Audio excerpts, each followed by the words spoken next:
আমি আপনাদের বন্ধু মিতালি। আমার কুকিং ল্যাবে আপনাদের স্বাগত। একটা নতুন খাবারের সঙ্গে পরিচয় করাবো।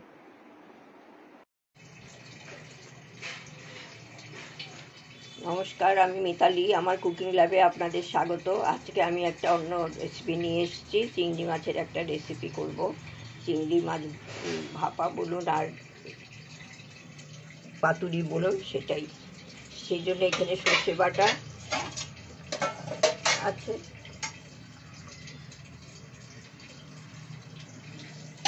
এখানে সর্ষে 6 টেবিল চামচ আছে এখানে, আর এইখানে চিংড়িগুলো নুন মাখিয়ে রেখে দিয়েছি শুধু।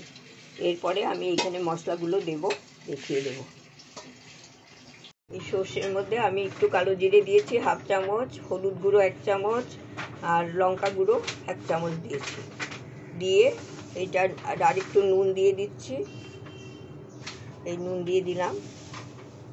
এটা ভালো করে মিশিয়ে নিচ্ছি সবগুলো একসঙ্গে।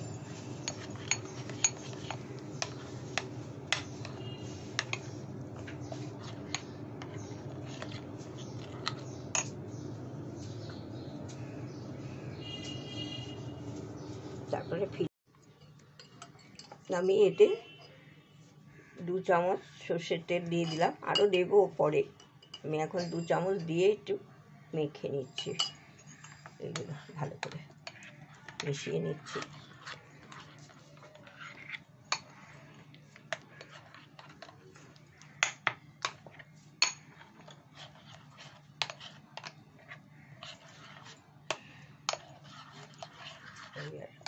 মশলাটা ভালো করে মিশিয়ে নিই, তারপরে আমি মাছ দেওয়ার সময় বন্ধুরা আমি এখানে মাছগুলো দিয়ে দিয়েছি আর একটু তেল দিয়ে। এবার আমি খুব ভালো করে মাখিয়ে এটা আমি ঘন্টাখানেক রেখে দেবো। তারপরে আমি মাইক্রোওয়েভে করব। তখন আমি বসাবো তখন আবার দেখিয়ে দেবো। আপনারা এমনিও করতে পারেন, প্রেসার কুকারেও ভাপিয়ে নিতে পারেন, কড়াইতে জল দিয়ে কৌটো করে দিয়েও ভাপিয়ে নিতে পারেন। যেরকম আপনারা মাছ ভাপা করেন, সবাই করেন। আমি যেভাবে করছি সেটা একটু আপনাদের সাথে শেয়ার করছি।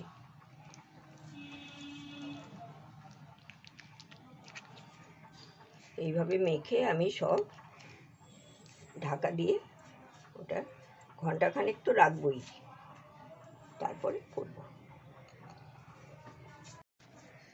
বন্ধুটা আমি এই মাছগুলো এইভাবে মেখে তার উপরে একটু কাঁচা লঙ্কা ভেঙে ভেঙে দিয়ে দিয়েছি, আর কিছুটা সর্ষের তেল দিয়ে দিচ্ছি। আমি 1 ঘন্টা রেখে তারপরে মাইক্রোওয়েভে বসাবো।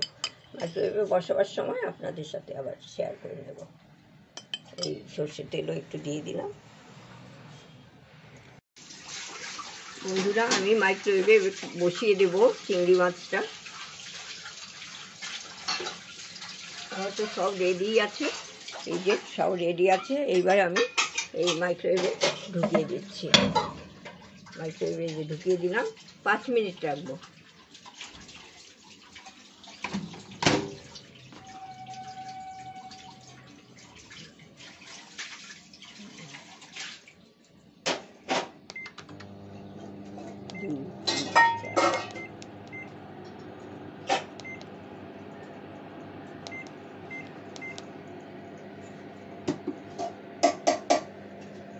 পাঁচ মিনিট পরে ফিরে আসছি।